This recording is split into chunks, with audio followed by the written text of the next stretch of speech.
Cerco di riassumere le informazioni che già avete nel programma in sala riguardo al coro e l'orchestra Quadriped. I componenti del coro provengono da una pluriennale esperienza come artisti del coro, mentre l'orchestra è costituita esclusivamente da professori d'orchestra, professionisti altamente qualificati. Il nome Quadriped è un termine latino che in musica si riferisce ad una composizione di carattere scherzoso, consistente nella contrapposizione di melodie sacre o profane diverse sia per il tono del testo sia per la musica.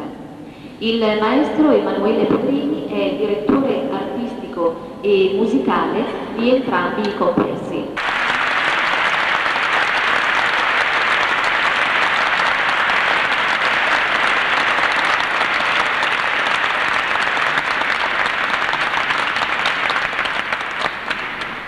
Tantum ergo K196 per coro e orchestra di Mozart.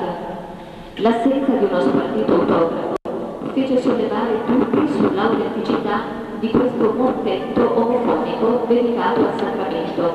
Per mottetto si intende una forma musicale, vocale o vocale strumentale sviluppata dal 1200 al 1900, assumendo via via aspetti diversi.